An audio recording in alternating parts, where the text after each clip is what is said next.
પ્રજાપતિ સાથ આપે તો મા મોગલની કૃપાથી દ્વારકાધીશની कृपा।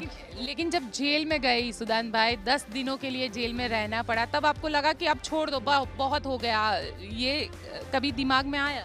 नहीं, तब मतलब हमें थोड़ा शॉर्ट लगा था क्योंकि कभी ऐसा हुआ नहीं था उनके, क्योंकि पुलिस का ये वो उन लोगों ने जो जैसे आरोप लगाया, बहुत गंदी राजनीति, मतलब पर्सनली अटैक करना वो अच्छा नहीं रहता, तो थोड़ा शौक लगा था तभी, लेकिन फिर। नमस्कार मित्रों, वीडियो में तमारू स्वागत है। मित्रों, आप सबने ख्याल ज छे कि गुजरात में आम आदमी पार्टी द्वारा ईसुदान गढ़वीने आपना मुख्यमंत्री पदना उम्मीदवार तरीके जाहिर करवामां आव्या छे। परंतु आपने जणावी दईए कि ईसुदान गढ़वीए राजनीति जोइन करी एना पहेला एक पत्रकार हता अने तेमने राजनीतिमां जोडावा माटे खूब ज संघर्षोनो सामनो करवो पड्यो हतो। ज्यारे एक न्यूज रिपोर्टर द्वारा तेमनी पत्नीनुं इंटरव्यू लेवामां आव्युं हतुं त्यारे तेमणे समग्र हकीकत जणावी हती।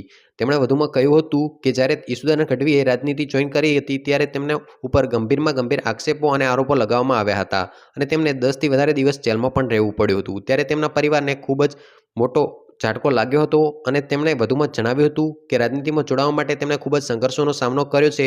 ત્યારબાદ તેમને એક મોટી સફળતા મળી છે અને અંતે મુખ્યમંત્રી અરવિંદ કેજરીવાલ દ્વારા સીએમ પદ માટે આમ આદમી પાર્ટીની અંદર ઈસુદાન ગઢવીને જાહેર કરવામાં આવ્યા છે।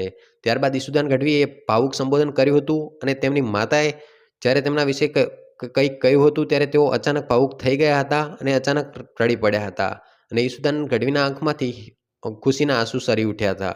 તો મિત્રો, આ રીતે ઈસુદાન ગઢવીને 10થી વધારે દિવસ જેલમાં રહેવું પડ્યું હતું અને ભારે સંઘર્ષોનો સામનો કરવો પડ્યો હતો।